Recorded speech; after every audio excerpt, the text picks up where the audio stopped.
Okay, got it.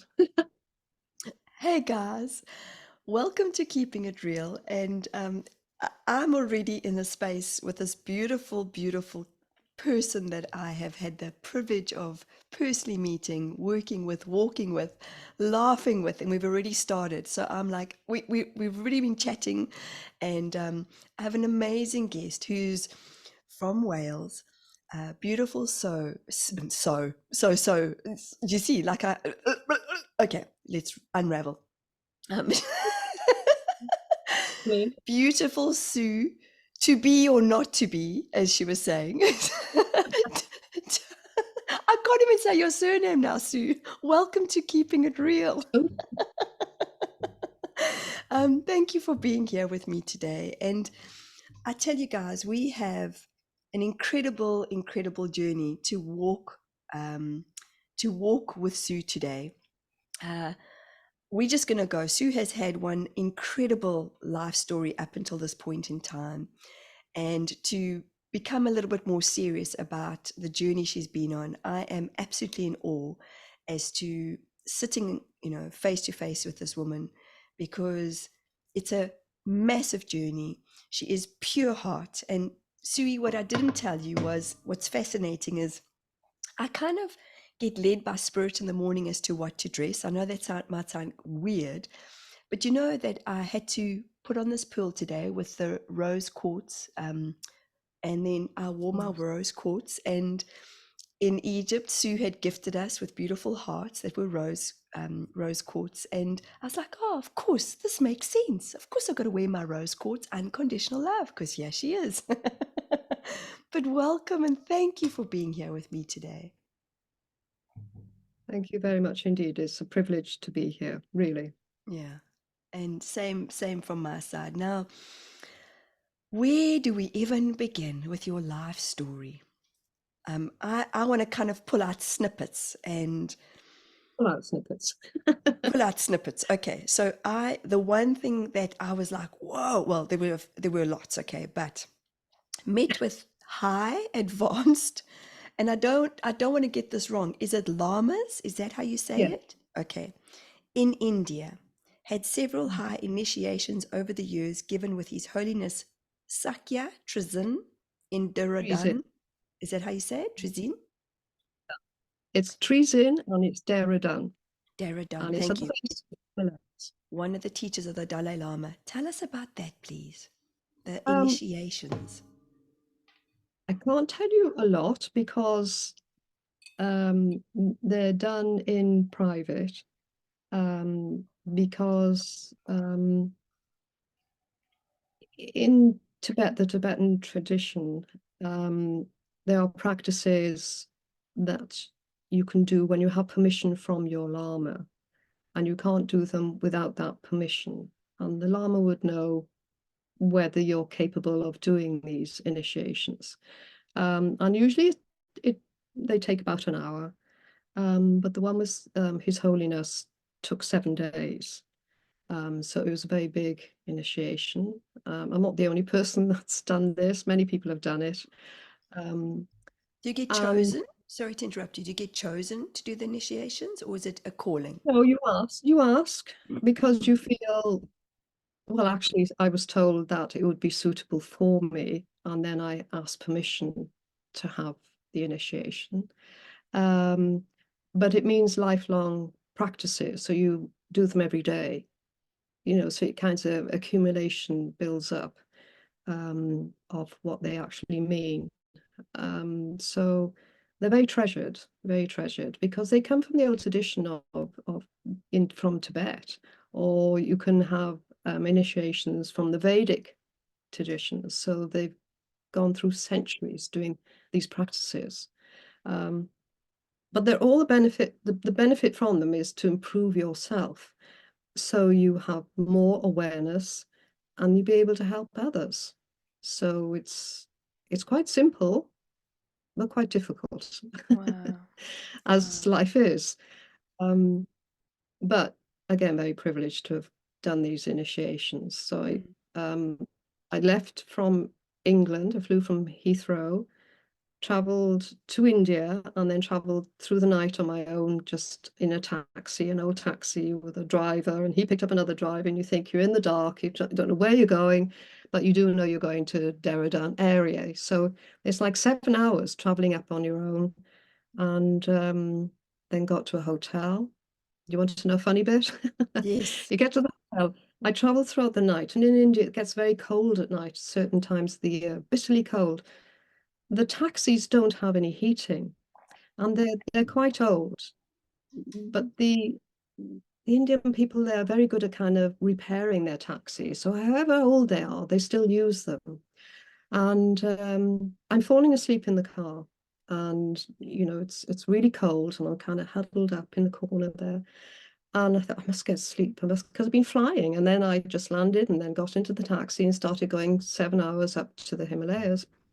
And I'm falling asleep, and all of a sudden I find a stone hitting me on the face, and then another stone, only little stones. Like, where are these stones coming from? And I kind of sit up, and it's all very dark because I notice now as I'm sitting up, the taxi doesn't have headlights. There's no street lamps, and you're just driving in the dark. Um, and I think, what is hitting me? Was the window open or something? No windows open. Then I look down and I see there's quite a big gap in the floorboards of the car. As we're going over the rough stones Oh my and God. tracks, these stones were coming up and hitting me, but I was getting too tired. And I thought, at least I know what it is. And I kind of just wrapped my shawl around and went back to sleep. And got up to Deradun about 7 in the morning, so it's very cold still. I was freezing in this car. And when I got to a little hotel, I said, so grateful. And I said, do you mind? Have you got any kind of heating? Oh, yes, we've got heating. So their heating is a little kind of the old-fashioned electric heaters, the 2-bar heaters, Yes. which is great. I don't mind. They put it in my bedroom, plugged it in. I was just exhausted. And I thought, oh, gosh, I'm so lovely and warm now. And I was so tired, I just fell asleep with my clothes on. I just went and lay on the bed and just went out until I could smell smoke. Oh dear. Oh, And the fire had developed from the electric fire. Because what they tend to do is just we don't have plugs there. The wires go straight into the wall. no And way. it, Wow. it overheated and caught alight, so it was on fire. Oh, wow. And But that's a so miracle in itself because I've heard that when there's a fire, our sense of when we're deep in a sleep, our sense of smell goes. Oh, well, with mine wasn't, and I was really out. But something Wow. alerted me. I don't know whether it was kind of, gosh, I'm warm, or I could smell smoke. I don't know. Um, yeah, so this is why the stories are inside the stories. So they came, I kind of opened the door quickly and I said, anybody there? Because we have a fire here, please. And they came rushing up, and with their buckets of water, they got some cloths, put it in the water, wrung it out, put it onto the fires, about 3 or 4 of Wow. them, apologized all the time. And I says, no, it's fine, it's fine. And they put the fire out, and that was it. But that was my first welcome, as to go into the initiation as kind of exhausted, and I think nearly caught fire. Gosh, wow. That's But incredible. this is India, India's got many challenges. And I have to say, I love India. I have a passion for India, and I have a passion for the people living there. They are so generous and so kind, and have taken me on many journeys, even traveling across India, on motorbikes or whatever. I needed a lift of something or other, and they give you the lift, and there's no charge, there's no kind of asking for money. So my love for India is very deep, and I wanted to thank all the people in India, really thank them, and just say, it's a wonderful country. But they present being there, however you want to look at it, whether it's energetic or whatever, Mm, you will be given the learnings, and they will come thick and fast at times. And some people find, I can't ever go back to India hmm because it's quite intense sometimes. mm. And it teaches you to let go. You just let go. And you just act when you need to act in the moment. And that's what India teaches you. It's a beautiful country. Well, I love how you've said that because I've heard that so often that people go and they're like, they focus on the devastation, they focus on the poverty, they focus on the the opposite side of the duality, and you've just represented it and spoken of it in such a beautiful way. And it's fascinating. I was watching something about Nostradamus's predictions this last week, and this gentleman was surmising what his predictions, and he already had predicted about the earthquake that had happened in Japan this year. And he said India is going to be like, they're the light travelers, you know, because we're so in our western side of who we are, our westernized side of who we are. And he said something about, I can't remember exactly what it was, but about how India will be, there will be something about India that will be presenting itself in this year, where we will, I don't know if it was energetic or, but I just feel like they're the light workers, they're the way sharers of life, you know, because they're just humble people and they want for very Well, little.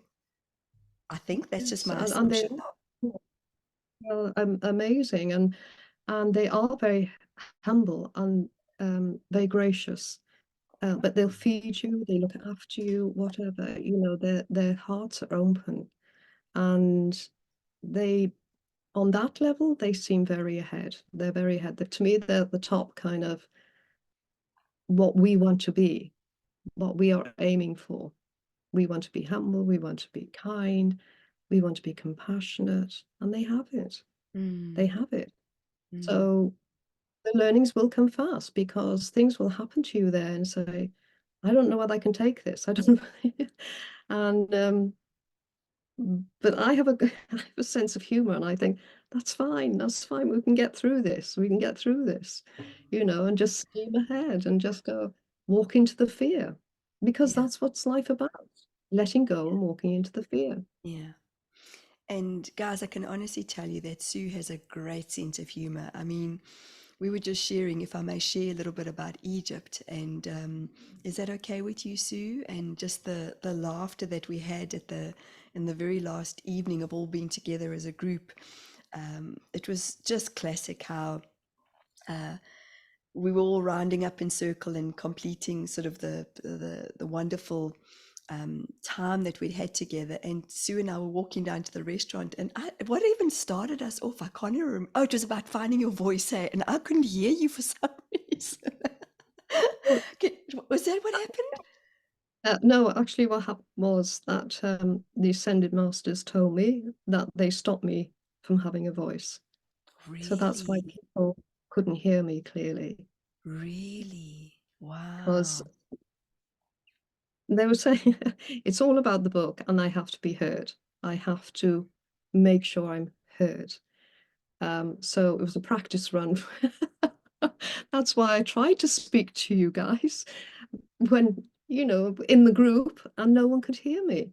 It was And I became classic. myself Yeah. very loud, and nobody could Yeah. hear me. Yeah, I know. And Sue was literally sitting two people away from me. And it was fascinating because we're sort of rounding up. And I think you were like the second or third last person that was, you know, just being, you know, sharing what you'd shared and your experience in Egypt. And I sat there thinking, because somebody else was saying, speak up, speak up. Sorry, and then you could see everybody kind of leaning in the group. And then I was like, Mirror. yeah, yeah, yeah. And I thought, she's speaking as loud as she can speak. And for some reason, I then started presenting or representing you. and and it was just Trying to fascinating interpret. trying to interpret. And I was like, this woman speaking up as loud as she can, like, just open up your ears, you know. And then we just rolled with laughter after we, you know, closed that. We It was so funny. And you have such a great sense of humor, but for me, you are so serene in your energy and so graceful. And I remember a time in the temple with the doors, where we're at Sekhmet's temple, and you and I were the last one in that specific temple, and you were just in your own space. And I remember turning around and thinking, I don't want to touch you, I don't want to bump you, like, but the group was moving on, and then I touched you, and you're like, whoa, and I was like, okay, she's back, and but you are just you are just, for me, you just are so graceful in who you are. And honestly, Sue's has such a big life journey, and I don't even know where to start. Like, I'm just looking at what you've sent me. And so we've spoken of Egypt, but I want to speak about, um, you worked in India for many years, and while working as a palliative nurse in the NHS, and then there was an outreach program in the Himalayas, a leprosy mission, Mother Teresa's, and terminally ill patients in hospitals throughout India. Like, it just seems that you just, from based on what you've said, and you haven't had the easiest upbringing as well. You speak here of a psychotic psychosis mother. Is that correct? So you had She was undiagnosed, so she never went on medication. So she, bless her, I mean, she was a gift to me, really, because I learned from these episodes. I learned when I was 8, there was awakening. yes. Please tell us about Because that. she came after me. Again, I won't go into detail. We spoke about it on the other podcast, but she literally went after me, and I ran out in the garden. My dog ran out in the garden. He ran under the bush where I should be going with him. That's what we normally do. And he was an intelligent dog, sheepdog, and he was looking at me going, why aren't you here? Why aren't you here? You should be with me. And she's coming after me with a rolling pin. And it was only because I dropped something in the house. But she was psychotic. She couldn't help it. She was full of anxiety that had gone over the top. And I just stopped running, and I turned round to her, and I just looked at her for a moment in the pause and saw something completely different inside of her. So it's almost like around her, but inside. And all I could see was this compassion and love. And so my vision of this woman coming here with anger changed. And it was from that moment I realized she's not the person, really, that I'm looking at with that's got, how shall I say, that she's vicious, or she's just frightened. She's just frightened. And so all I could see was the beauty in her. Wow.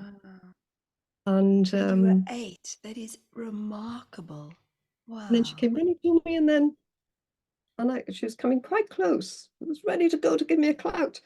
And she's just stopped, and then swore her head off many times. Turned around and went back. I looked at my dog, and the dog looked at me and went, "What are you doing?" You know, he was shaking in the bushes, and but I saw this insight in her. It was just like the beauty, as we've all got. We've all got this inside of us. But this outer shell has the mind and the psychotic things that go on in the mind. And she couldn't help it. So from that day, I had a kind of a small awakening, and I could see things. I could go back into that place afterwards.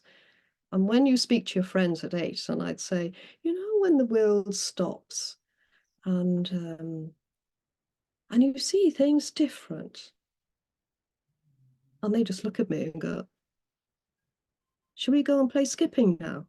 Yeah, yeah, yeah. Like, whoa, which planet are you on right now? Wow. Well, I tried I thought, well, perhaps other people don't think like, perhaps they don't see what I see, perhaps we're just all different. So I stopped even kind of talking about it then, but I loved kind of going back in that pause or present time and just being. Mm, So it was like a switch had gone, and changed over. The frequency, you just kind of move the dial. I love Uh, that. Oh my but gosh. it was pretty amazing to go through that. So she gave me that gift. And but of course at night time she was much worse. That was the worst time, always. And 2 or 3 times a week she'd live out her nightmares. And I mean live out her nightmares. We'd go to sleep and I'd be in a twin-bedded room with my sister. My other sister was in a single room. And about an hour after sleeping, you kind of wondered which day is it going to be. And you never know if it was just consecutively or just the odd day, but it'd be about 3 times a week. And you hear her screaming, absolutely screaming her head off. I mean, she was really panicking. And then you'd hear her walking along the floorboards, and you think, is she coming here? Was she going to my other sister's room? And when she came into the room, you had to be really quiet and pretending you're asleep, because you know, we would have been in trouble anyway if we hadn't been asleep. And so you close your eyes.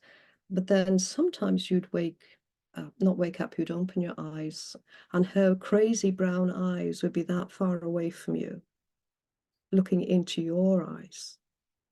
Now, you've got to think she's in a psychotic state. That's how I describe it. And if you move, I think that you would be in a great deal of trouble.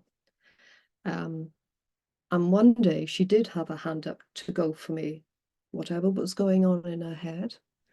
And my father came along and just held her hand, said, come on, Bet, come back to bed. Sometimes that would work. Other times she would fight him like someone is going to kill her. And she'd be screaming and she'd be thumping and she'd be kicking and she'd be going absolutely crazy. And he'd calm her down and then take her back to bed. But you didn't know what day that was going to happen. It could be any of those days. And that happened for 18 years. And I think, sorry to interrupt you. You know, that what comes to mind for me, and especially working with a lot of people who have deep trauma, and, you know, I can't even imagine what your mom had been through as a young girl herself to get to that stage of life, you know. But is this part of your journey where you, I want to use the words, healed a lot of that past trauma? That, because that would have been massive for two young little girls, you know, that dreaded fight, flight, fright that we can live in so easily. So how did you work through that? I mean, it's such a, again, you have such an incredible amount of wisdom. And what I love to share with anybody is like, you know, you didn't just get to this point in your life and be like, okay, just take the pause. If I look at your just your description of, and I know that you put a lot of this in your book, that's going to be coming out pretty soon. Yay. For being the person who took on the I want to say the challenge, because it is, it's, you know, it's or not, I don't know, but you haven't just gone to this space of beautiful unconditional love and learning to find the pause. How did you get there, Sue? How did you, you know, again, your journey's a beautiful journey to share. So what got you to that step after 18 years and said, okay, like, I know we're always being guided. That's one of my learnings in this life, is gone, shit, when I look back, you talk about hospice. When I was 16 and a half, I was watching my friend pass over in hospice. Now I got to 33, and then I can remember watching the counselor counsel her mom and dad, and I was sitting on the couch at 16 and a half and going, wow, how is the counselor not crying? How are they surrounded by death, and how are they doing this?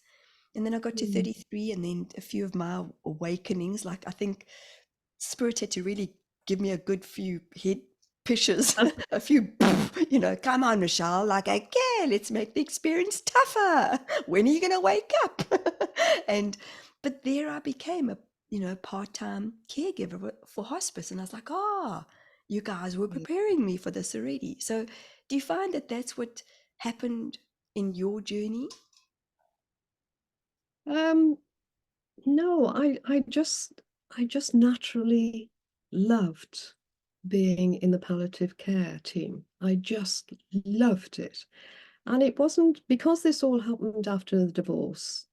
I guess some people were saying, oh, she's got to do this work, because, going through a traumatic time Yes. and all.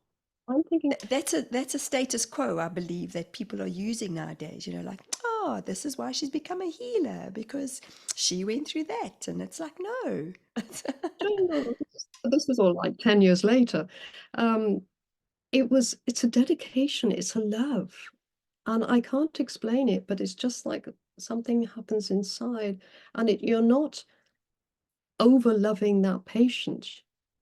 Sometimes I'm quite hard and say, no, you kind of got to be strong and we'll go through this together, or, but you try not to go with any attachment whatsoever. But to me, it's important that someone is with you when you're dying, if possible. It's the greatest gift I could give someone, because it's quite a lonely time for people and it's scary. So it's just guiding them through it and knowing that someone's there for them, not going to leave them. So there could be, when you see the link, oh yes, because your husband left, or was it, but it's a real dedication. Mm. It's a real dedication of Mm. how can I help in in the moment, in the pause, in the present time. Because once your mind starts getting caught up with, I have to help this person, and there's a two-way kind of give and take, and then you're in ego, and that's not a good place for me. I do it from the heart. I want to be there for that person, whatever they want, whichever way I can help. And whether they're very poor or whether they're very rich. And I've worked with both areas. And it's really important to be with that person. And it's actually a privilege to go through that, to go on that journey with them. Mm. So Because true. what happens is that they might be that. There's a wonderful story in the jungle, but I can't give you it all because it is absolutely amazing. And this patient, because in the jungle, the street people were quite rough and tough.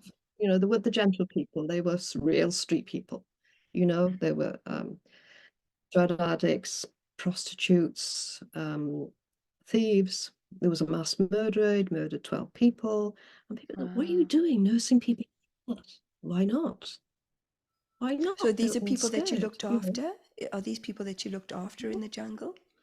Okay. It's And full-blown which AIDS. jungle exactly are we And talking about? this is on the border of Thailand and Burma, and it was 8 miles inside of the jungle.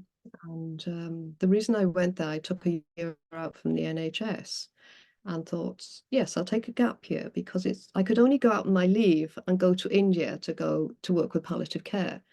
And so I decided to take a year out, and because I did 22 years nursing in the palliative team, I thought, well, take a year out. And I was offered a secondment by a beautiful head of nursing, and I refused it because I didn't know when I'd be back. Who knows what might happen. So I took a year out, and I was going to work with a team in the jungle or in a forest with AIDS patients. But when I got to Thailand, there was a political problem going on, and I couldn't work with them.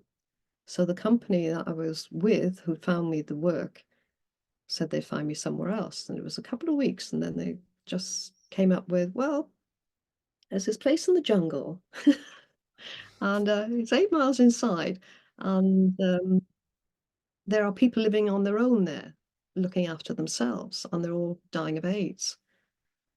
And I said, okay, that's fine. That's fine, thank you. And so that's what I did. I went down there, and these people were very tough people. And there was an initiation. There was all sorts of things that went on with them.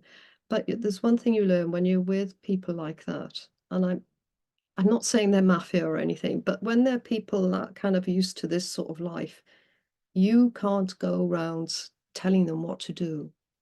You are there to help them to go through the dying process only. So you've got to put that in perspective, that, you know, this is why you're here. So if you see something, you've got to be very careful whether you're going to step in or not. And so you're like treading on eggshells with them a lot of the time until you get to know them. And they're no different to us. They are people that are frightened, and they were Well, I was just poor, gonna, and they yes, I had was just, yes, you know, it's kind of like that story with your mom is coming into full circle.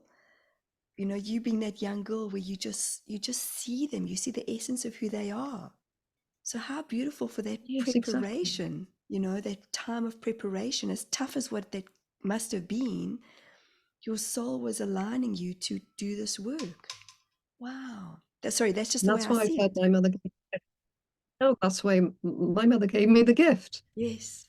You Wow. know, it was a shock of, this is who I am, and I saw the shock, and I saw who she really was. Wow. So I had a lot of empathy for her, and I could be with her when she was dying. Then I could hold her hand and be with her. And I mean, yeah, she was difficult to live with. But these are gifts, you know, and we all have them. We Hmm. all have these gifts that are shown to us, and sometimes we go, oh, no, no, no. Other times it's good to kind of look at them and just step into the fear. What is fear? You know, what are we here for? So you learn this way. But yes, it was a tough journey in the jungle, but very emotional leaving it, because there was Was a it? bond that happened. Wow. And even though these people were dying and more came in and whatever, there was still a group that were left. And it was kind of heart-wrenching for them, and hard for me, but I knew it had to come to an end. Hmm. And because they were left with no one again. And I was there for just under a year. So when they haven't got any facilities there either, well, there was nothing there apart from beds, ripped mattresses, beds, one towel, one blanket, one pillow that had been there for 15 years, never been washed. And the conditions were rough. Sometimes we had water, sometimes we didn't. If it rained hard, we had water. Extreme heat, the animals, the animals knocking on my door, literally, which What I haven't kind of spoken about. animals? Like, that's what I want to know. Like, you know, being a South Oh, right. African, I'm like, yep, I've been into the bush. I know the wild animals, but the jungle's a whole different. Like, I believe you get these massive big ants that can eat you alive. What, in South Africa? No, I Or believe in oh yes, absolutely. No, in the no. jungle. I was I was covered in termites in the nighttime. I Oh, didn't stop. realize because I've never been in a jungle before. Chick, I'm I've like, never yep, lived in. I think this has happened to me too. I'm like, I want to scratch right now. How did you deal with that, Sue? Yo. They were nothing compared to the other things, but they are there from about November to January. They just suddenly appear, and there be, well, probably thousands of them. And so in my little room, which was a concrete room, I had a room, it was just enough room for a bed. And I had a tap that's about 2 foot up from the wall when water was coming through to have a wash in a bucket. So I had to go down and get the buckets, walk down the hill, get 6 buckets a day from a big tank full of rainwater. And so every morning, no, they started really at night. They started quite late at night. And I also had lizards in the room who were friendly. And there used to be I used to name everything. So there was there was Lizzie and Leonard and the kids in the corner. And they used to come out every night. I'm And sure then, they did. They're like, we're ready for a story. Hey, tell us about your day. I love that. yes, I used to talk to them. And it was when like the termites would come out, and I see them in like an army, dun, dun, dun, dun, dun, going along the floor. And I used to think, oh, here they come. And you think, well, how can I get rid of you? Can't get rid of them. This is their space. You're in their space. This is their world. Exactly, So exactly. lying in bed and you fall asleep because you're so tired in the end. And in the night, I could always wake up like this. And they used to eat away at you, you know, you end up with all these kind of little bumps all over you in the morning, and you find one or two still on you because they just cover you. And I regretfully tell you this, which I'm not very proud of, but because there wasn't much food in the jungle, the cook used to say, "What can we give you?" I couldn't eat their food because it was just boiled meat and veg, no stock or anything, just boiled meat and veg, and that's what the patients were given in grizzly water. So I said, I'll have the rice. I'll have rice. So she used to make the boiled rice for me and raw garlic, because I thought, well, at least that's good for me. Yes, yes. I used to have a bowl of rice, raw garlic, and I was so looking forward to it on the first day because I was feeling hungry. And she put it out, but it was the termite season. And as soon as the rice went on that sort of plate, they came in droves, right all over my rice, all over, within seconds. And you're trying to pick them out. No, no, no, you can't do that, can't do that. And in the end, you end up eating them because I'm otherwise sure. you can't have any. Yeah, I can quite believe They, that. it's awful. But it's either you or them that Yes. has to go, you know. Well, isn't that And the law of nature? If you think I about it, guess it's so. the law of nature. You know, is it going to I be? know. I could be I watching this survived. beautiful butterfly, and next minute, a bird. I'm like, "Hi, mom. There's my mom in butterfly form." There sweeps in a bird. Okay. You know, it is. It's It's happening. survival of the And you fittest. just accept, it's learning the acceptance. Yes. That the jungle taught me a lot. It's learning the acceptance. And so yes, the termites, they don't really have a good name. Or a good When rep. they Yeah. everyone who they ate your clothes. I used to put my clothes on, they'd be full of holes. They'd eat everything they could possibly eat. They No tried to eat way. my matches. I was looking for they were only my safety. My matches I used for if an animal came near, I would use just kind of, you know, like that. And they don't like flames. Yes. Um, but when they started eating my matches, oh my no, and then they started eating we had disposable cameras. I took a little disposable, they ate that.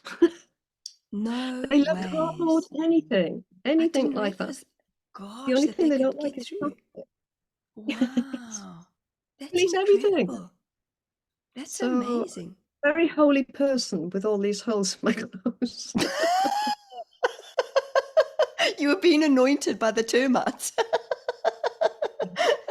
Like you're holier than whole, holier than I want to say the Dalai Lama, but it's interesting you use the word acceptance, because that's what I was sort of getting. I was like, in all these experiences, it sounds to me like you've had to just learn to find a space of acceptance, which I think in life is probably one of the most peaceful places to be. When you Yes, it is. accept everyone for who they are, you love everyone for how they show up. It's something I'm still learning, and not finding that space of judgment. Ah, well, you And see, I have this thing to say that if you don't judge yourself, you don't judge anybody else. yeah, Learn not to judge yourself, yeah, and then you don't need to judge anyone else. yeah. That's what I feel really works. But with acceptance, you know, the jungle offered me a lot. You know, sometimes I faced horror, I faced pain, suffering, Hmm. um, all these negatives that could be seen as negatives, but I also had so much fun there as well. You know, that we always saw some kind of event that would be funny, you know, and sometimes people wouldn't laugh at some of these events, but you would find it funny at the time because of all the dramas going on.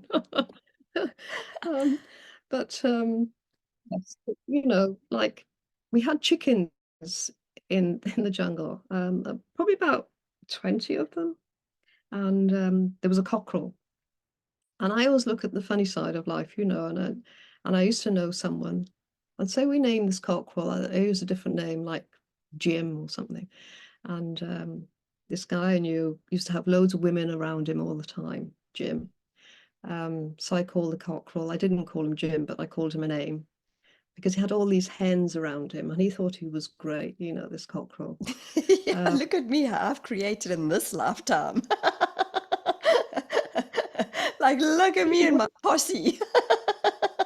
He did, you know, his feathers around, you think, you know. Oh, cute. So everything had a name in the jungle, you know, but just a little story. One of the boys, the children, he was the eldest, about 11. I never knew their ages. It went from about 11 to 2 years of age. And delightful, delightful little boy. I always, when I could speak to him, I used to say, ask the monks if you can train to be a monk. Now, I knew he was dying with AIDS, but he hadn't got that far. He was HIV and he was going towards AIDS. And but he had such a wonderful sense of humor and open heart. And one day I saw him with a cap. Now, when patients, it's awful, I know, but when patients die, we keep their clothes, wash them, and put them in a cupboard for other patients that come in with very little. So he found this cap. He was wearing this cap always, you know, about 3 or 4 days. And I said, "Oh, I like your cap," you know, and he used to smile. And one day I could hear this chicken go like this, clicking away. And I thought, what is going on in the kitchen? So I had to go down my room, from my room down the hill and see what was going on. And and it was our little friend, the boy, and he had his cap open like this. Now the chicken was going along the beam like this, it's going back and forth. And there was the boy going like this, doing. He's up like this upside down, and he turned around smiling just to tell me about the egg. And as he did, the chicken dropped the egg and he missed it. He missed it. It didn't go in Oh, his cap. yes. Oh, Through me. Through me. damn Asking it. him what was an egg is a treasure to him. But we laughed. He laughed. He laughed. He laughed. He didn't get mad. He laughed. Oh, And it that's was a awesome. very special moment, you know. Oh, Um, wow. he must have been waiting ages for that egg to drop. Yeah. Like that one egg. And the chicken's probably just like, just give me a time. Just wait. Just hold on. Just stop putting so much pressure. Pause. Yeah. This is a mechanism that happens here. You do know that, hey? I can't just deliver an egg as as you guys are like, just deliver the egg. Come on, people. Like, it doesn't work like that with us. Sorry, I'm just thinking for the chicken. And she's going back and forth on this beam, and he's following us so well, you know, like this. And Sweet. I just didn't think. And he just turned around to tell me, and it was just like he looked at Oh. the floor. Yeah. Could you imagine the chicken like, okay, I was cackling, I was telling you it's coming, and then damn it, you dropped it like my precious and, egg. and he knew, you see, all the clucking meant, you know, there was an egg on the way. And I Yeah. just said, I'm so sorry, but we laughed Oh, together. that's And in the end, he was amazing. rolling on the floor laughing, you know, um, as we look at the Oh. splattered. But we did.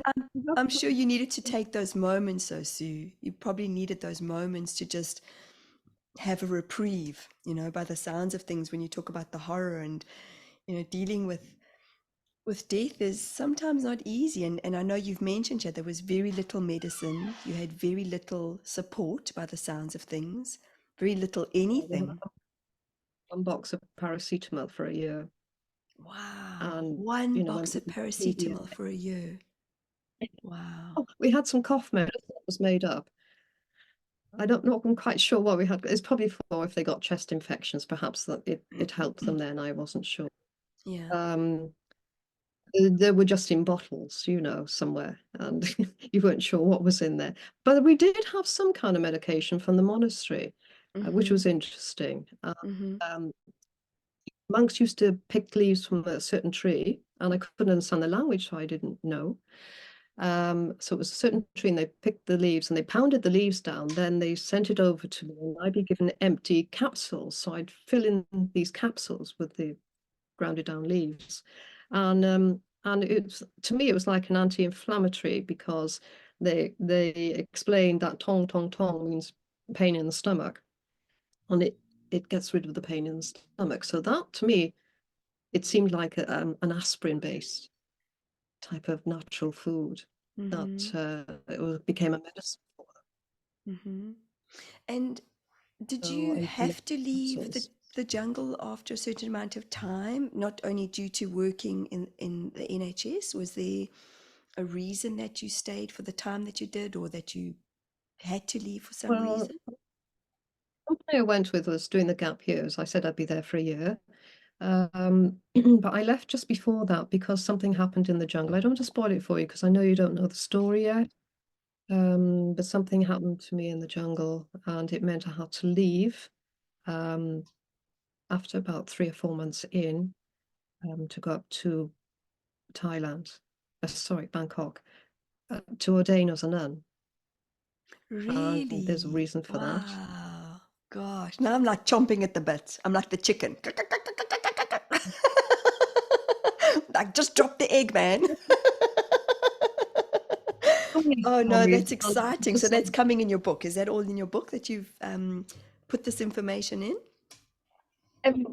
most of the things are, not all, because it's stories within stories that Yes. develop.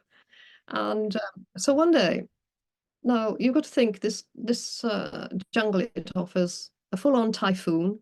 We were hit badly by it, and we were alone with it, and all sorts of problems. So it wasn't just the dying, it was the animals, the dying, the typhoon, not having food. It was just continuous problems going on there.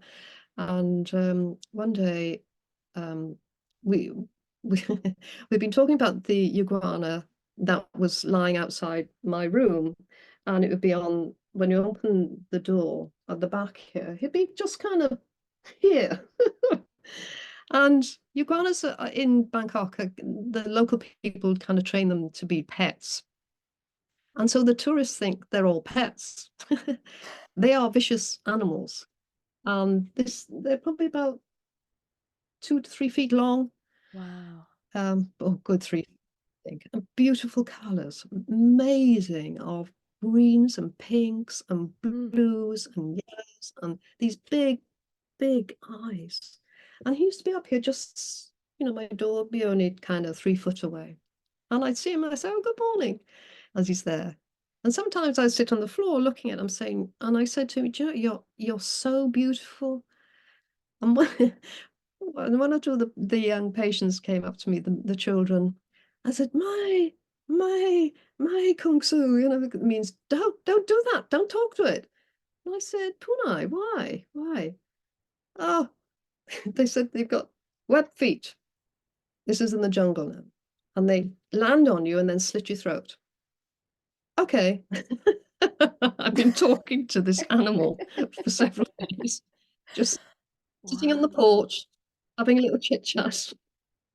And so when one day in the evening, it had been raining, and we went to the temple every evening. And it was a very holy temple. It had lots of leaks, so it'd be kind of loads of water there. But we still did a puja every night. That's what the Thai people wanted, and I enjoyed it. So after the puja, it was dark, and when we all walked out, because we had mobile patients, we had patients in the ward, you see, before, and then the mobile patients sometimes would get sick, and then other people would come in that were very sick, they'd go into the wards. So any of the mobile patients would go into the temple, including the children, and children were made to go. But when we came out, the iguana would be changing its position in places, and these people were terrified of it because it is pretty vicious. Mm-hmm. And so everybody looking as they walked along the path, they'd be looking, trying to find, where this iguana was. So after all this had happened, they'd gone to bed, and the mobile patients were all sleeping in the ward. They were all okay, they were sleeping. And I was just outside my porch and just having a little wander around, looking over the treetops, which you could see for approximately, I'm guessing like 50 miles, just treetops because I was higher up, because it's a jungle. That's all you see is trees. And apart from the hills, there were hills, the sky was beautiful, the stars were beautiful. And I was looking up and I was just observing, just being in the present time, just having peace without any patience, just being there. Now, the jungle's noisy at night as well. So I had to be careful, bullfrogs, things like that are really loud. And I was just standing there and just being in the present. And this being, spirit, whatever name you want to use, came to me. And it's a bit like if you sat in a chair and you felt someone coming behind you, someone's there, you have a feeling someone's there. I was having that feeling, but someone was in front of me. So I thought, right, okay. And I could feel it. And I thought, this is strange. And the patients has always been frightened of ghosts. And they said to me, never whistle. No one's allowed to whistle because you bring the ghosts. And so I was going through my mind, has anybody been whistling? You go a little crazy sometimes. Yeah. I knew this spirit was there. I couldn't see it, but I knew it was there. And then telepathically, this message came through. You are to be a nun and work with the dying. Mm. And it was something, because I'm trying to memorize what they're saying, you can't really remember what, because I'm thinking your mind goes into, what's this talking about? What's going on? Why is that being said to me? And so it only said it once, and I thought, a nun? So I'd always wanted to be a Tibetan nun. I was a Buddhist by then, of the Tibetan tradition, and I had just an yearning to be a Tibetan nun, but it just wasn't happening. It just wasn't presenting it. Every time I kind of went forward with it, yes, I had the permission to do it, and then something would happen and I couldn't do it. And I was thinking, oh, do you know, I could be a Tibetan nun. That's what I need. My ego went in, oh, I could be a Tibetan nun. Well, that's not going to happen in Thailand. So, and I said, who are you? And I was starting to get cross now because I'm thinking, who are you to tell me to be a nun? And how do we do this anyway? And what kind of nun? And it wouldn't answer me. It just wouldn't Wow. answer me. And by the time I was going back to my room, I had this thing that, because of an ego, I wanted to be a Tibetan nun. I didn't want to be a Thai nun. Why am I? I'd have to be a Thai nun. Why would I be asked to be a Thai nun? Just kind of beat myself up with it. And all of a sudden, my thoughts started changing. Well, I think it'd be a good idea. I think it'd be a really good idea. We could teach as many as we can, monks and nuns, to work with the dying. Now, when I'd spoken to abbots in Bangkok earlier, like before I came down to the jungle, I'd asked them then, because of being in palliative care, do the monks and nuns help you, with the dying?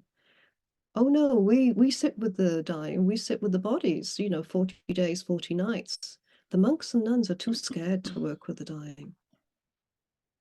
And I'd say, but there's the teachings from both sides. The patient would be really glad to have monks and nuns. It'd be a total privilege. And there'd be a teachings for the monks and nuns. And they said, we know. And this is a couple of abbots that said this, that they couldn't get them to work with the dying. So it doesn't mean all over, but it's just there's a lot of monks and nuns, and the majority of them didn't work with the dying. So this then came to my mind, this is what we can do. And so my mind was all changing within seconds of, that's a really good idea. And then you think, well, how do I do this? I'm in a jungle. How do I become a nun? Wow. And another episode's coming. It's changing again. Before I left for the jungle, I went into the famous Waterun temple. I don't know whether you've heard of it. It's on the river of Bangkok. And it is stunning. It's the king's monastery. And it has steeples, these big steeples, or you might call them stupas in a way. And they're on the outside, they're full of Chinese porcelain shells covered Wow. the steeples. When I had a break of about a couple of weeks before they were trying to find me a placement, I went over to Waterroon, and it's just a beautiful little monastery. And I was lying on the grass there. I was looking up at these steeples, and I thought, Dad, it's amazing, just amazing work gone into these steeples. And it was a king's monastery, you know. So I was lying there, and this older monk came towards me, and he was in charge of Waterroon. The abbot was in his 80s, so didn't work much now. So he'd taken over the whole of Waterroon. And he was, you know, a jolly man, and he came to see me, and I was lying on the grass. So I got, and he said, "No, don't get up, don't get up." And he asked me what I was doing, you know, where I was going. Was I traveling? And I said, well, I'm about to go down into the jungle, you know, looking after nursing and looking after the palliative care. And we had a little nice chat. And then, you know, as I was going, I was getting up, and I went to say goodbye to him. And he said, maybe you would think about being a nun one day. Wow. Well, this is a thing to say, but yes, maybe I might be. You know, is he reading my thoughts about being a Tibetan Yeah, nun? yeah, yeah, yeah.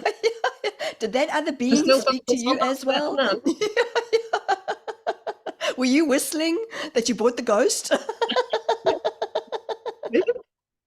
I know. Funny. What are these things that go through your head? And they think, oh well, you know, I went down to the jungle, and that's how it all started off. This being came to me. He did give me a name. I'm not going to give him the name. It's in the book. And then I, I decided this is what I'm going to do. I explained to the patients I'd be away for several weeks because I had to do training, and so I went. I didn't know how I was going to do this. So I thought, that's it. Longpo said about being a nun. I'll go to Waterroon, the King's Monastery, Hmm. and I'll go meet him. And so I met with him, and I said, do you remember what you said to me before I left? And he said, yes. Well, I'm going ahead now. I'm going to take robes. Hmm. Good, was his response. And it happened. Wow. And training there for a while. And I'm going into another story now because he's a beautiful person. He was a PhD level guy, very, very clever, very clever. And he was a lecturer in the university, teaching philosophy. So he loved his work, and he was a very kind, compassionate person. And we got on well, you know, and I was trying my best, trying to get everything right. But it's difficult learning to be a nun sometimes. I didn't know anything about it. And it's different in Thailand as it would be in Tibet. Um, and one day he said to me, I'm going out to another temple, another monastery, but it's mostly a temple, and it's the other side of Bangkok. And he said, would you come? And I said, oh, yes. You know, it'd be lovely to get out. You know, after taking robes, you're kind of enclosed a lot. Yes. And so we went out and we crossed the river. He got on the boat first. Monks always go on first, then the public, and then the nun last. And Okay. sometimes the public would insist that the nun went first. But, you know, so I was used to kind of going last. Yes. We went across the boat, across the river, and we walked to this temple, which I have to say was about an hour and a half walk. I Wow.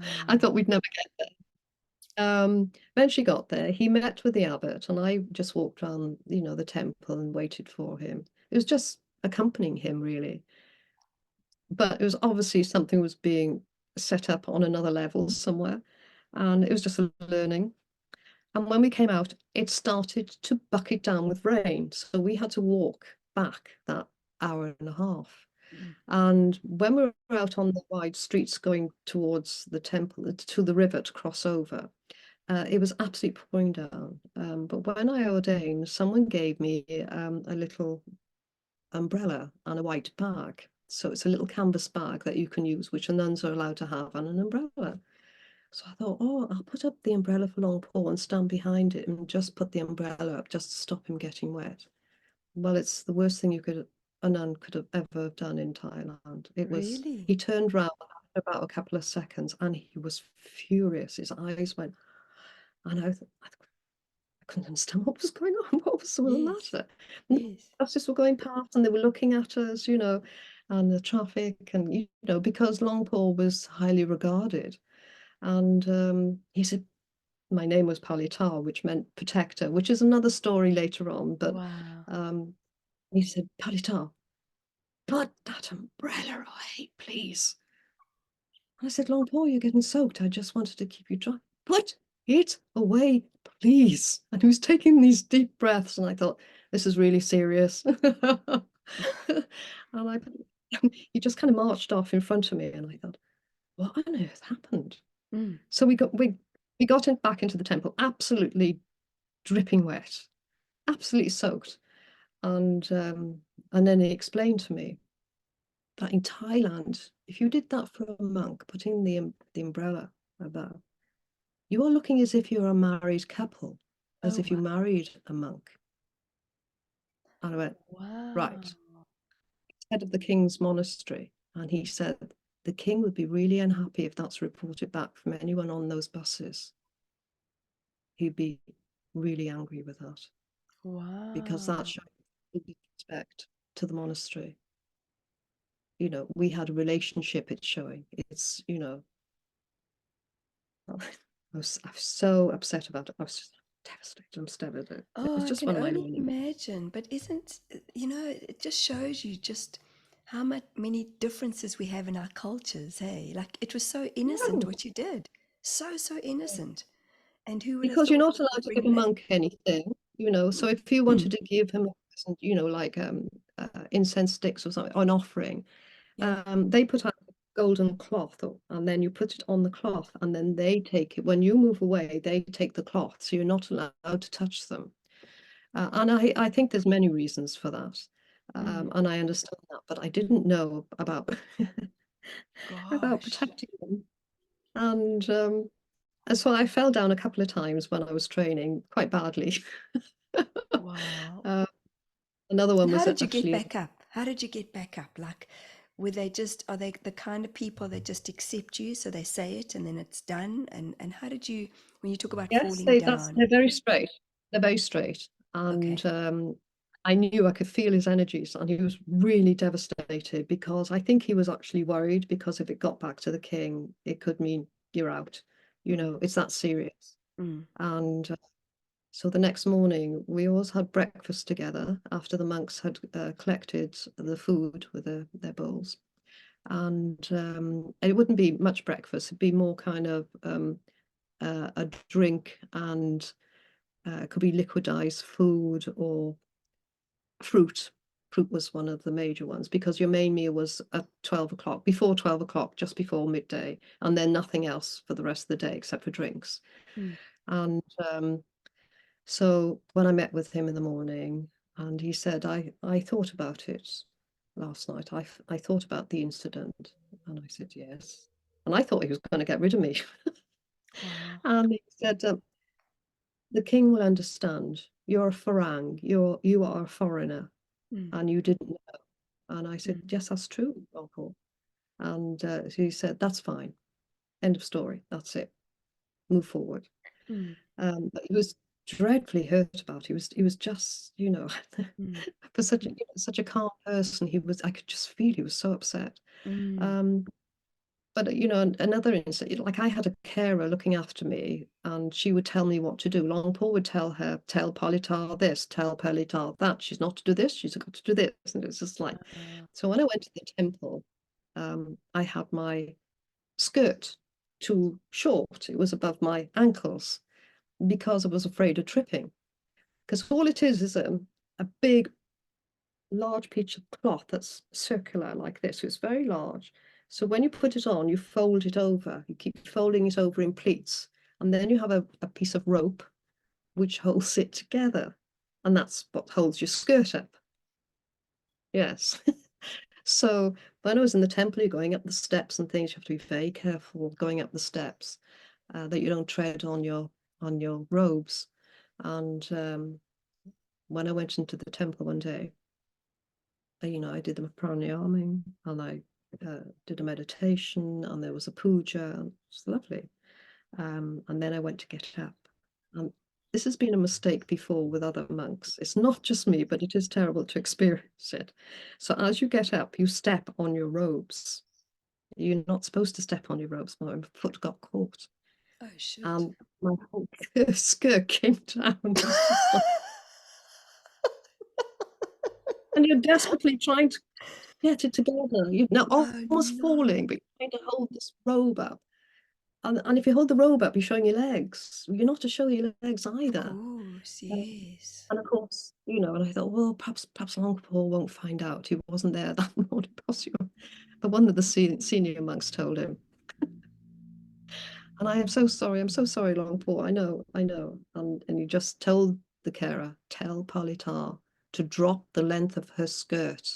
She has to have it below her ankles, and she's not to let them go. Mm. So the robes just dropped. Wow. I was like, real trouble for him, really. But you know, Sue, you've just brought to such a you brought to my attention, like it's so important that when we travel and to get to know other people's cultures and be respectful. The Yes. one time when I was still living in South Africa, I was fortunate enough to go to Thailand on a work conference, and we went into one of the temples, and obviously you take off your shoes, and I remember these men, we had about three or four, like really kind of like arrogant, egotistical, like, I'm not going to do this. And I was like, I looked at them, I said, guys, you're in somebody else's country, Yeah. either go in or don't go, because they wanted to go in with their shoes. And I'm like, that's not okay. That's not cool.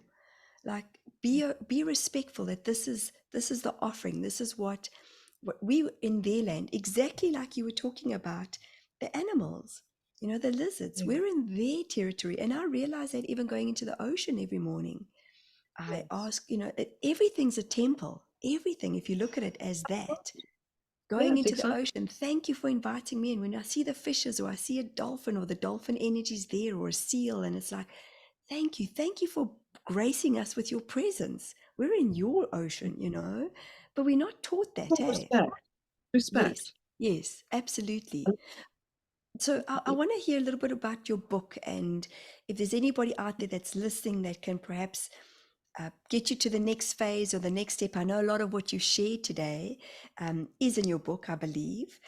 And yeah, guys, Sue has a massive life story, and I can honestly say that since I've met you, and just on Zoom, and then met you in person, had the privilege of meeting you, you really, really, really take on what the Ascended Masters share with you, what your spirit is guided to do.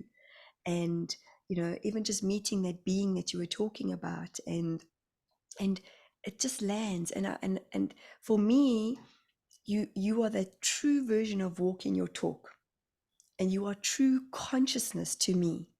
And it is an absolute privilege to have um, observed how you held yourself, how you walked, and how you talk. Because the Sue you see here, guys, is exactly how she is in real life, and she just holds space, and you're just present, continuously present. And for me, you are an ascended master, and I mean that with such love. It's something that I'm walking towards, and sometimes I'm like, damn it, like, I have those moments, just like you've described, those moments that just happen, and we don't consciously I believe, want to show up in a space of anger or irritation or frustration, but it's working through those ways of being conditioned, and it's the right. emotions that we can feel. and Mm. and I love how, even before we started to record this, but it is very much, for me, this has been the learning, is that was then, and that could have been 2 seconds ago, and this is now. Right, yeah. And so even me, you've come to know that I'm an emotional person, and sometimes the tears just come, and it's like, oh my god, there they are again. But I know that when I'm in my open heartedness, I'm just in this space of, alrighty, I still have moments of judgment, but then the it's letting go that judgment and saying, okay, that was then and this is now. So yes, 2 seconds ago I might have but now I'm laughing my ass off, you know. And But, we shouldn't judge, and I don't want to tell people what to do, but the only reason we judge is we're judging ourselves. So first you don't Yes. judge yourself, and then you don't have to judge Yes. others, because Yes. we're doing our best, you know. Yes. Uh, So but share with us yes, about your book. Where is it in the place of landing and coming into this physical formation? And is there anything, if anybody's listening, is there anything that we can put out there to perhaps navigate this journey for you? Because you've taken it. Um, so do you want to share a little bit of how this book came into fruition? yes, I And do. Yes. It's amazing. The last year is amazing. I mean, I've had a wonderful lifetime anyway. You know, yes, we have sufferings. We all go through sufferings, and some of them are tough. Some of them are tough. But you know, when last year has been amazing. My sister passed away, you know, a couple of years ago, and we were very close. And she was very healthy, had a good diet, very healthy lady. She was about 4 years older than me. But she got cancer, and then she got COVID, so she died quite quickly. About 18 months later, I'm woken up. I'm not spiritual like you. I'm not the clever ones, or the mediums and the psychics, which I bow down to you, because it's wonderful. I haven't got those skills that I'm able to use yet. It doesn't mean I haven't got them, but I haven't accessed them. yes. And so in the middle of the night, always about 3 o'clock in the morning, I'd hear Sue, Sue, and it was a gentle, you know, happy voice. It wasn't, and I'm thinking, where's this coming from? Now this happened about 3 times, 4 times a week for about 6 weeks. And I thought, it's got to be Jan, but I don't know how. She's not hearing me. She's not hearing me. And I thought, who could I ask? Who could help me? So I went to this, I looked at this medium online, and I went to this person. I said, you know, can you help me with this, you know? And he wanted me to go on a course, but I didn't want to go on a course. I wanted someone to help me. And I appreciate I would go on this course at another time, but I didn't want that. And Ah, then I looked up on YouTube, Saw Yourself with the Ascended Masters. I think it was Alex. And you were talking about the Ascended Masters, and I thought, I think they would know. I think they would know. So that's why I made an appointment and spoke to the Ascended Masters, and they explained that Janet was ready for reincarnation, that she was in a station, and yes, she was calling. Um, and then they told me, but you are to go to the rocks. So it suddenly changed subject, and I thought, I'm to go to the rocks? And they said, yes, in Scotland. Am I? And so, yep, my where are the backpack's rocks? ready, guys. No problem. Scotland's full of rocks. Um, and they said, you go to Edinburgh, spirit will meet you there, and you go to the rocks where there'll be a massive awakening. Really? Yes. And so I thought, okay. And I thought, how am I going to do this? A bit like being the nun. How am I going to do this? But I thought, well, I have to try and do this. I have to, whatever you know, if this is an awakening, surely I have to do it. And I did. I planned the journey within about a month later. And then I thought, well, how am I going to do this to make it kind of enjoyable as well? So I contacted a firm that had a people's carrier of 16 people that were going on a trip to these islands on the Inner Hebrides. And I thought, well, there's lots of rocks there. That perhaps that's the place. You know, I didn't know where I was going. So anyway, yes, there was an experience in Edinburgh, but it was anyway. Um, I carried on. I did what I was asked to do, and we ended up in this island, remote island, and I could see there was a monastery there. Now, I knew we were going to this island because I looked where this bus was going, of course, where we were going, different areas, castles, whatever, and then beautiful islands. And we had beautiful weather, like 29 degrees, which is so Wow. unusual, and just were blue and calm. And I looked up this island on the internet, and it has 65 kings buried on this small island. 65. Um, why would they all be buried there?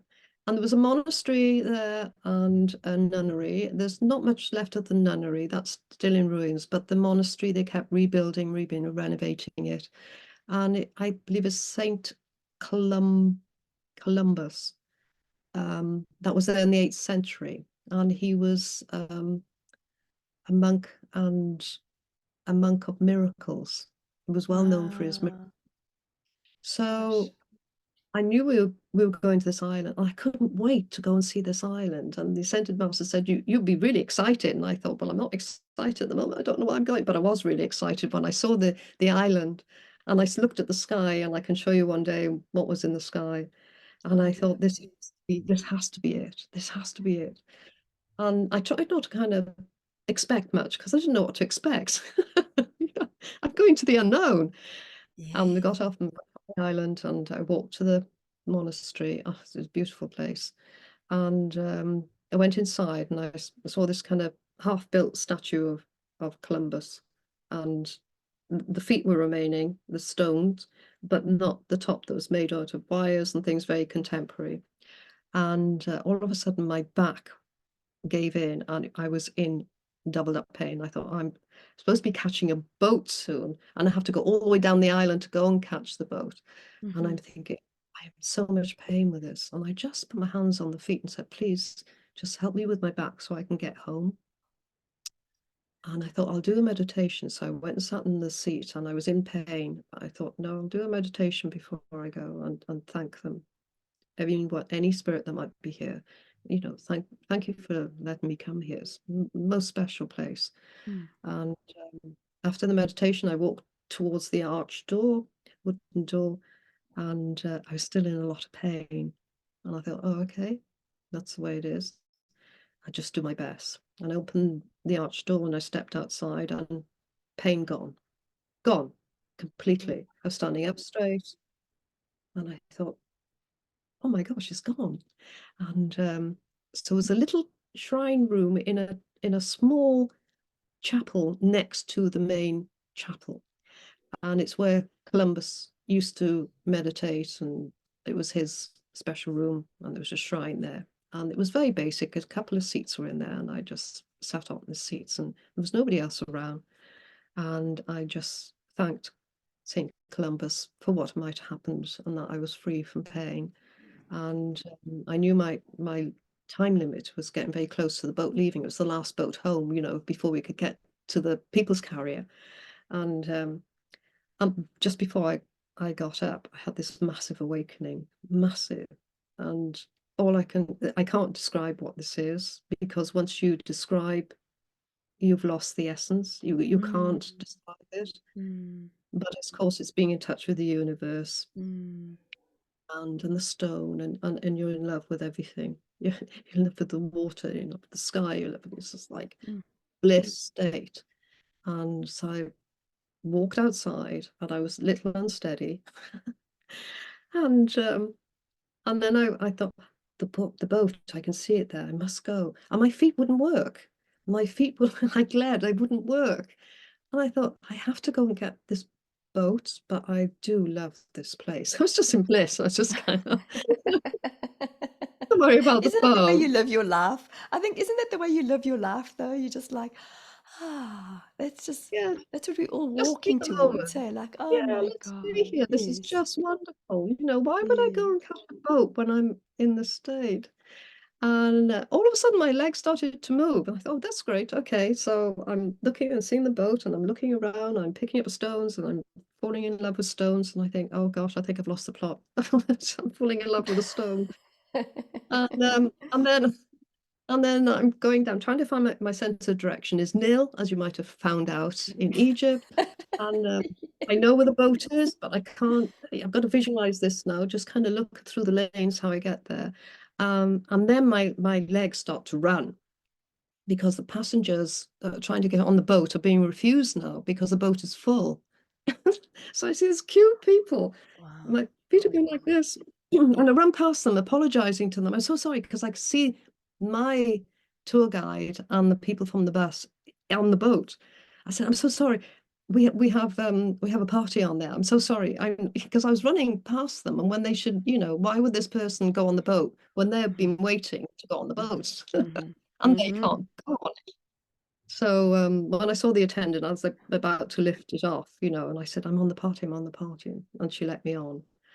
And I thought, now I've got to just keep calm and be in this. But once you're in that calm space, you're back into bliss. Mhm. And it's just like trying to be normal, talking to people on the boat, but you're in this blissful state. Mhm. And so that's how it all started, meeting the Ascended Masters. Wow. And apparently my sister was all part of the plan of this, that Mhm. this was to happen. And it was a calling to go to the Ascended Masters. So Incredible. back to them with the second meeting and thank them for what they gave me. And then they just came out with another request then, now it's time to write your book. I went, pardon? Someone who hated English lit in school because of problems when she was 4 and the conditioning, you'll never write a book, or you'll never write again, you'll never read because you are left-handed, your brain is on the left-hand side. It's on the wrong side of the brain because you're left-handed. So therefore you probably won't ever read. So you had that condition when you're 4, and you think, and I struggled through school trying to read. I hated English lit. And when someone turns around to you and said, no, you must write a book, and I said, Say what? Huh? Sorry, sorry, after the just repeat that.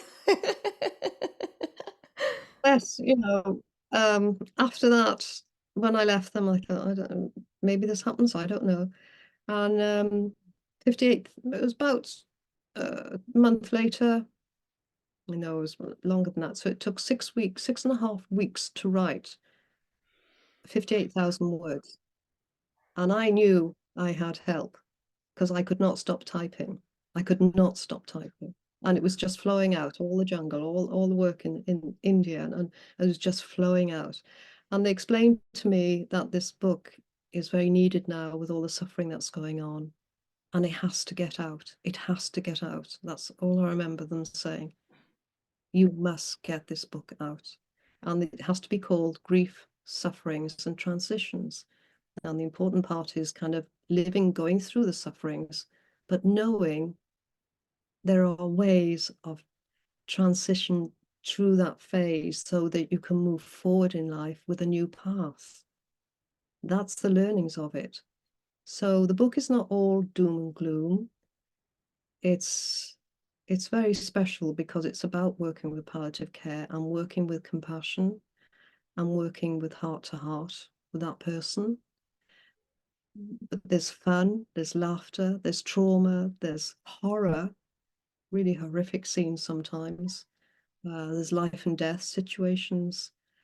But it's showing people, I hope, that from what I've learned from the sufferings, what you can learn, you can transit into the new path that you're being offered. You know, I heard you there was trance sit, which reminds me Try, of how you've taught me about the pause. So yes, the sometimes pause. when we're in, and this is how it comes to me right now, is when we're in a trance space, like you were just, when you were on the boat and you were in your blissful space, and now you got to want to try and find the words or communicate with others.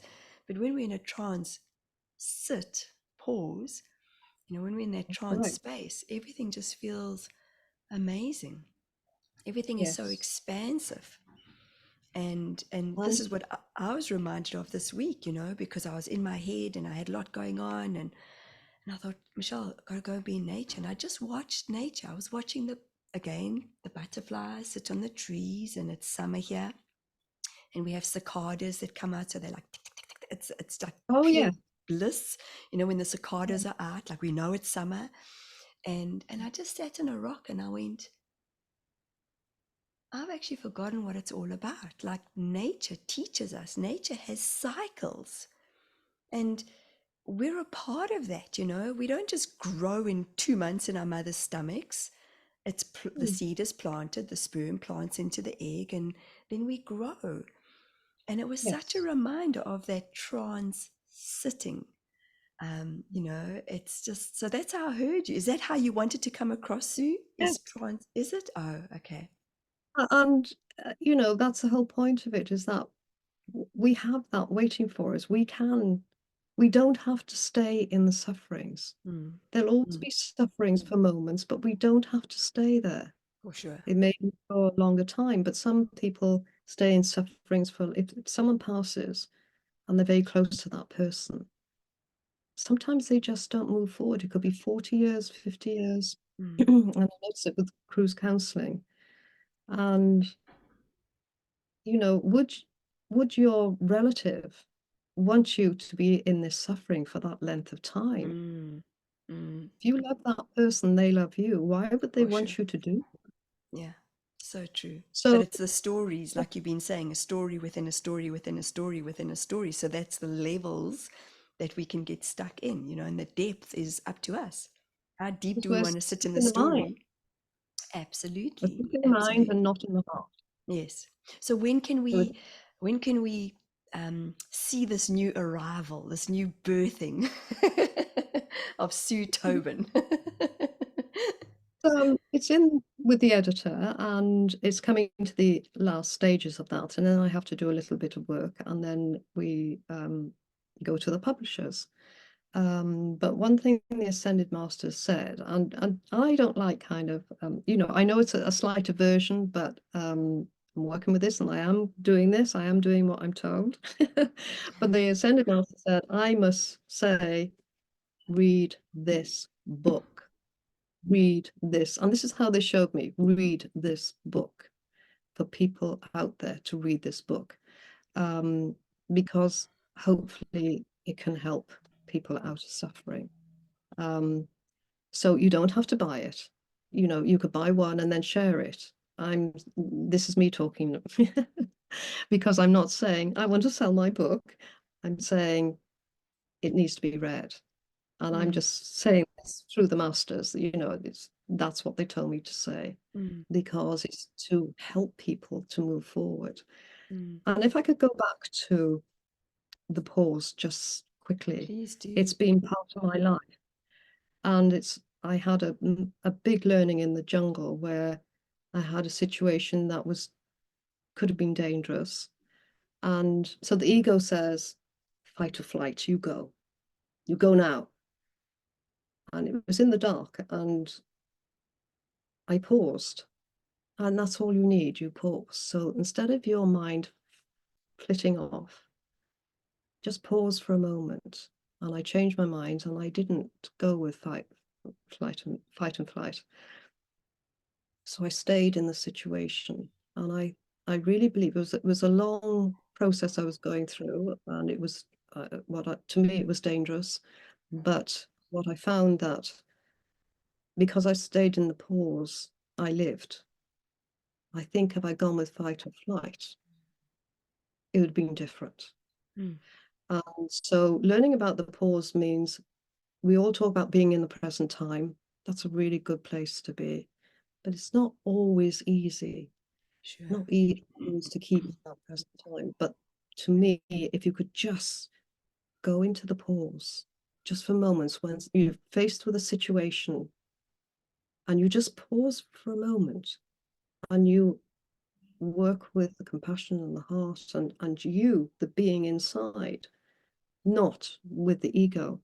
We do need ego. We need it for fight and flight at times. We do need ego. It's not a bad thing to have, as Mm-hmm. long as you're aware of it and what it's doing. So it's like you're the watcher behind, watching the ego.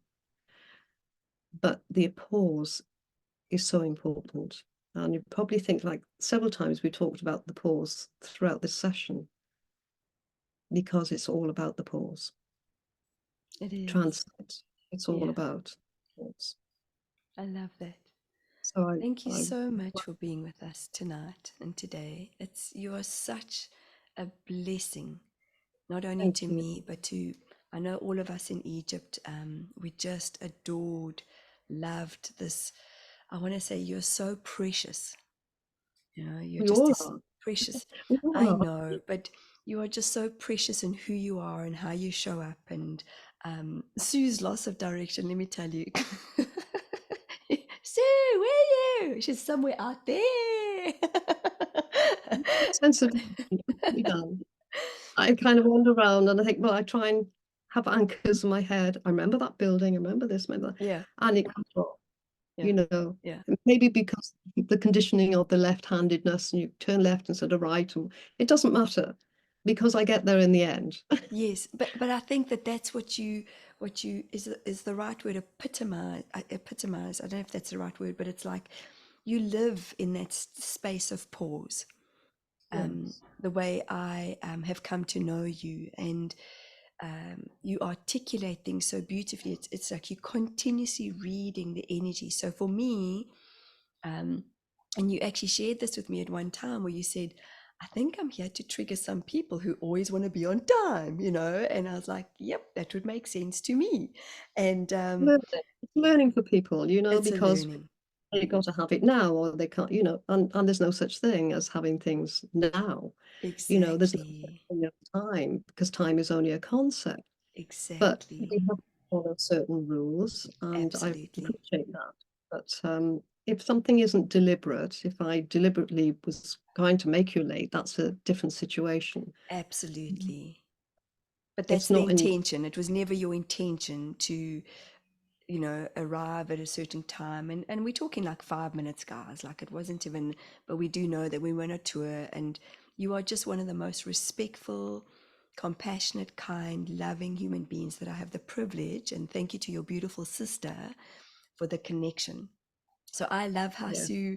Sue, you know, shares the ascended masters, and for me, they're all of the same thing. I was shown the Council of Eight, and for me, that's the beauty of this year, is that we're in 2024, and if you add those numbers up, it brings the eight, and there's change as part of the suffering. But we can choose to sit in the suffering, guys, or we can choose to say, okay, that was whew, that felt uncomfortable. It's you know, life sometimes feels like it's unfair. I mean, you know, you've eaten termites, and I'm sure those termites are like, but I'm just trying to make you holier.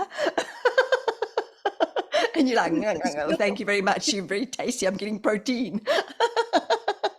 So everything plays its To part. look at it. Everything. I You know, know. and when you spoke to the lizards and even that beautiful, what did you say? Not an anaconda, because that's a snake. What is it? It's a big lizard. Iguana, the iguana, Iguana. iguana. Now, isn't that fascinating? Because for me, that's pure consciousness. Because you spoke to it, and then all of a sudden, people had their own fears of, Mm. you know, and in actual fact, you were just having this exchange of energy, and animals read energy; they just know it. And this was a learning for me being in the ocean yesterday. It was a calm, beautiful day, and I saw this bee in the middle of the ocean. And I picked it up, and Yes. immediately my fear was, oh my God, it's going to sting me. And I swell up. And then I just really tuned into it. And I went, it's okay. I'm going to save you because you're not going to sting me. I know that. And I got this distinct yes. And I literally picked it up and I carried it all the way to the other side. And it fell into the sand, and I picked it up again. And you know, I said, I bless you, and whatever happens, thank you for this remembering. Thank you for this exchange of, we're not here to harm one another ever. Mm. And We're I not. truly believe that as humans as well, we're not here to harm one another. It's just the way we've been conditioned. And to go back to the year of change that we're in, is how can we show up for one another? How can we love ourselves more? How can we, and this has been a big learning for me, Sue, in these last few weeks. It's like, how can I love myself more? And the learning has been, sometimes that's going to come at a I'm not wanting to the word a consequence, that others may feel that they might have to be the sacrifice, or they, you know, in how they perceived it is I can't take that on. But the Well, that's their self-love, it's a different path. yes, You know, so exactly, we're all on different paths. No yes, good. It doesn't mean they're bad or good or better or worse. They're just different. yes, absolutely. So So, guys, I'm going to have a take two with Sue when that take two comes, and you can ta-da, show us your remarkable book. I'm so excited. I get goosebumps when you talk about your stories, and I'm so grateful to you that you have just allowed what you have allowed, and you are absolute for me a space of grace. And even for me, when I'm in a little bit of a time, your voice, your soothing voice, just comes through where, and I'm still learning it.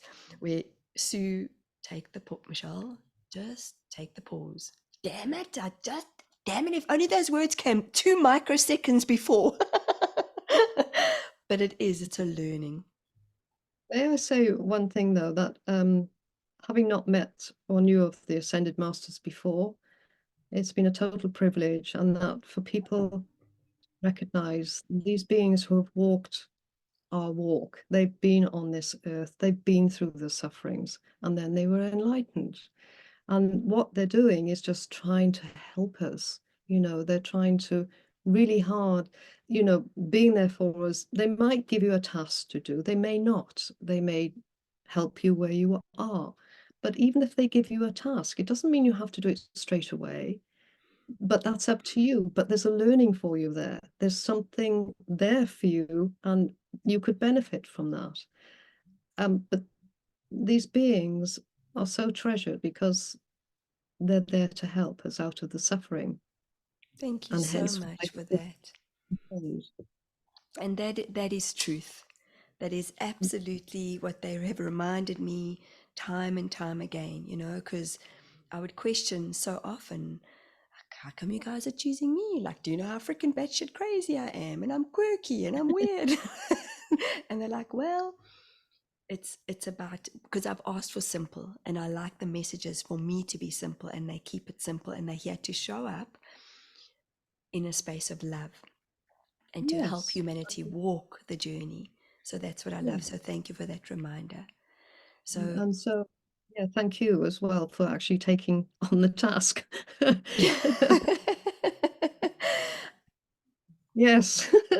It's it mustn't be easy at times, when they have your arms moving around and demonstrating.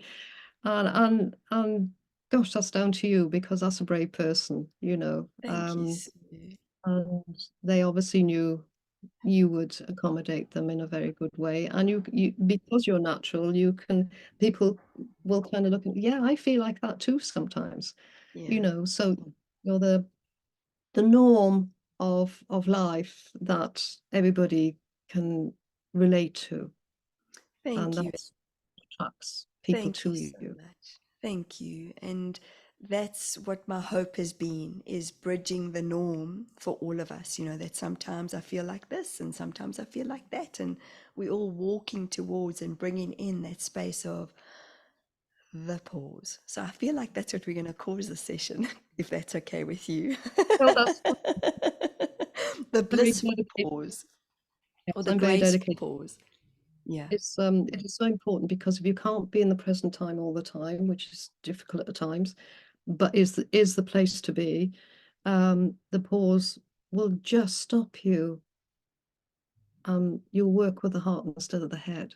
Yeah. You won't go into fear, because we Yeah. tend to go into fear all the time. We Yeah. react Yeah. quickly. So Yeah. perhaps you can do that, Yeah. but perhaps just take the pause to have a confirmation of, should I do that action? Yeah.